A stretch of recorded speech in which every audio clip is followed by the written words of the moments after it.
La realidad es que en este canal no solamente vamos a estar tratando sobre temas tipo exposición, sino que también hay lugar para pequeñas cápsulas como estas, donde a modo de anécdota, de historia que me tocó vivir, pues voy a ir comentando sobre algunas personas, figuras relevantes de la historia de la iglesia, que por X o Y me tocó conocer de paso.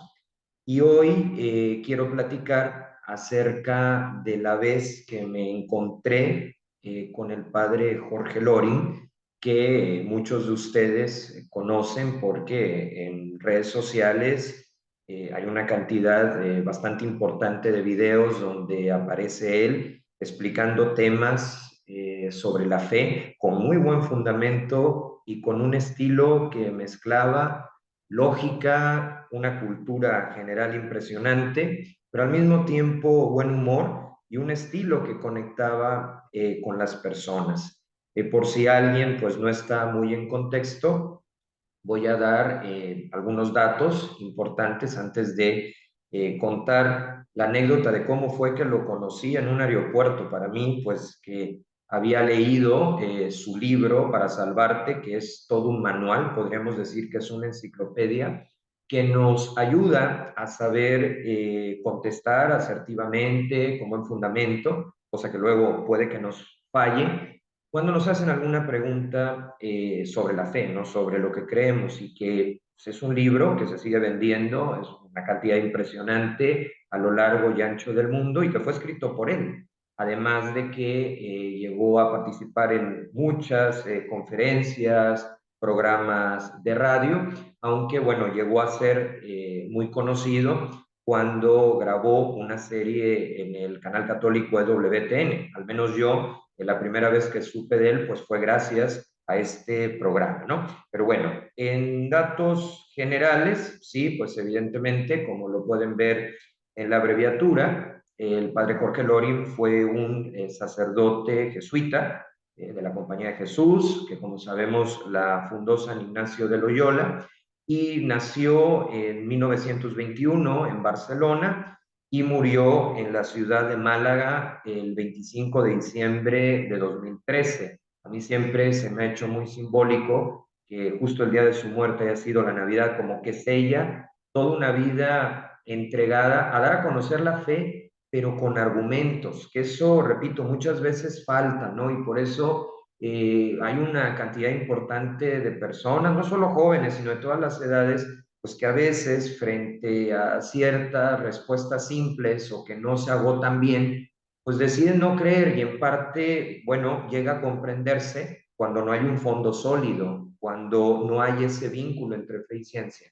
Entonces, realmente aquí lo que tenemos pues es esta figura que, como les digo, pues tiene muchas aristas.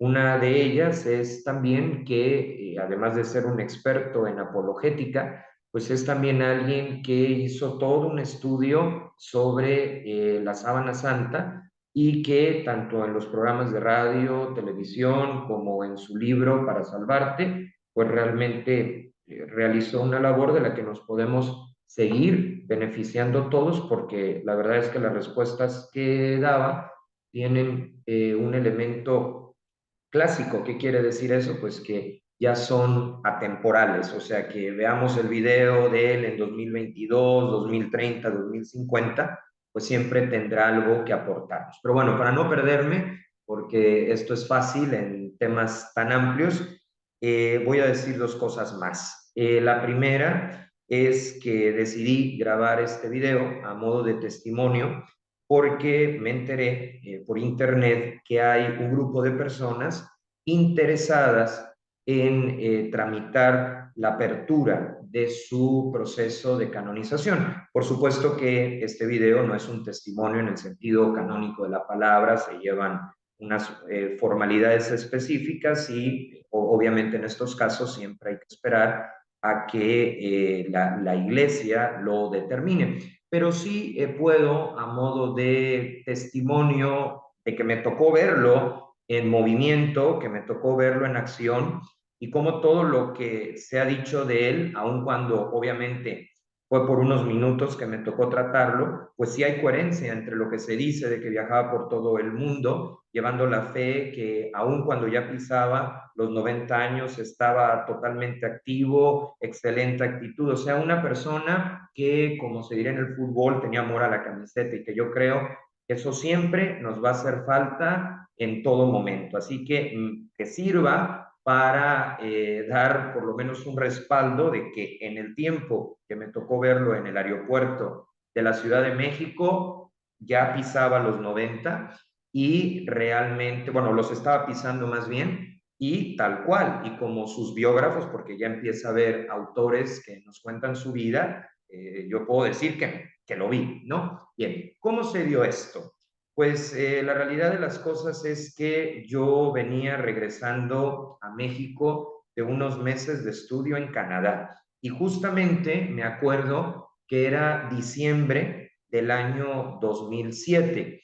Yo había volado de la ciudad de Montreal a la Ciudad de México y obviamente estaba esperando la conexión a mi ciudad, ¿no? Y entonces, estando ahí en ese tiempo de espera en la terminal, pues estaba yo checando en la pantalla, bueno, a qué horas salía el vuelo, ¿no? El monitoreo normal cuando uno pues, está en un aeropuerto. Y justamente al girar a la derecha, si no me falla la memoria, porque parece que no, pero ya pasaron varios años, me tocó verlo en vivo y en directo. Estaba sentado en una silla de ruedas, no porque no pudiera caminar, sino porque el aeropuerto internacional de la Ciudad de México es muy grande, es muy largo, y pues él ya era una persona de la tercera edad. Sí podía caminar, pero le ahorraban mucho tiempo de pie, que ya no le era tan fácil.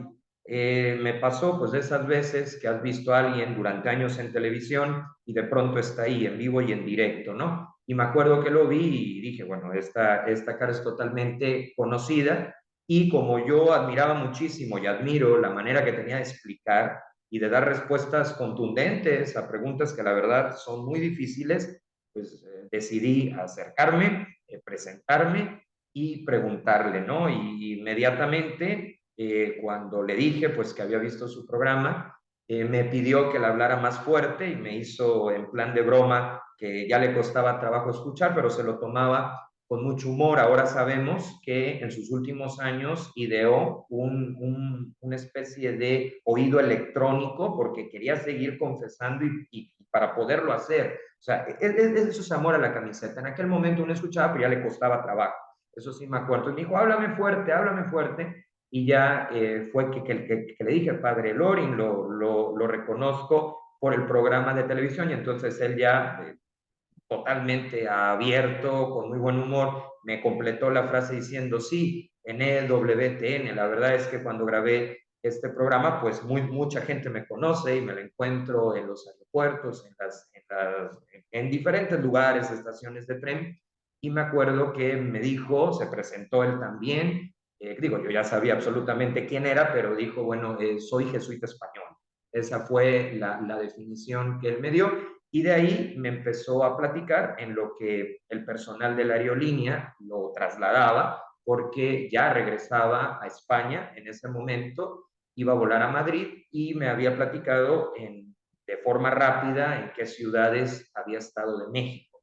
Me acuerdo que me alcanzó a platicar que había ido a Mexicali. Mexicali, bueno, dentro de la geografía de México se encuentra al norte, en Baja California, y bueno, iba, o mejor dicho, venía de regreso de dar una de tantas conferencias, sí, que prácticamente se valdría la pena investigar si llegaba a un récord, porque muchísimas veces viajó, y era esto, totalmente centrado en hablar de la fe y de explicarla de forma que quedaran despejadas todas las dudas. Tenía esa capacidad de comunicación.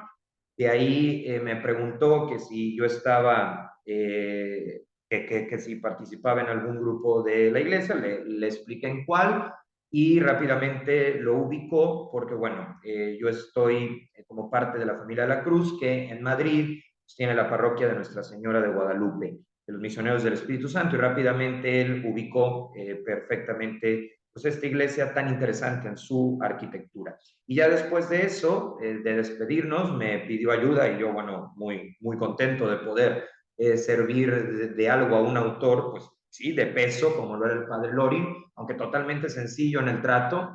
Y recuerdo que lo último que me dijo es que si le podía ayudar porque no ubicaba a la persona de la aerolínea que lo iba a llevar pues hasta la puerta de embarque, ¿no? Y entonces ya le ayudé y bueno, la última escena que vi es que iba él en la silla de ruedas ya hacia la dirección de la puerta y alzó la mano derecha, ¿no? Como señal de despedida. La verdad, pues siempre voy a agradecer porque nunca me imaginé conocerlo así, en vivo y en directo, y me impresionó muchísimo, ¿no? Su voz era tal cual, fuerte, como se oye en la televisión, muy interesado en lo que decía, pero de verdad una persona con la que se podía platicar normal y muy interesado, muy animado en lo que pues yo le podía decir en aquel momento, en el ya lejano 2007. Así que si este video sirve, bueno, pues puedo reconocer en esta anécdota tres cosas y con esas me despido. Primero, que efectivamente lo movía la fe y que la edad no era, desde luego, un obstáculo. Él veía la manera para poder estar, participar en las conferencias, en los programas. Obviamente reconocía sus límites, por eso no se desgastaba demasiado de pie, sino que iba en la silla de ruedas, pero una total disposición, o sea, alguien que, y ese sería el segundo punto, disfrutaba de su vocación, en este caso como jesuita. Y tercero, pues a la gente que estamos todavía más jóvenes y demás, pues es desde luego una motivación, porque tengo que contar otra anécdota. Después de eso, llegué a escribirle, porque había la fama de que contestaba los miles de correos que le llegaban. Y también puedo decir que lo contestó y que lo contestó ampliamente.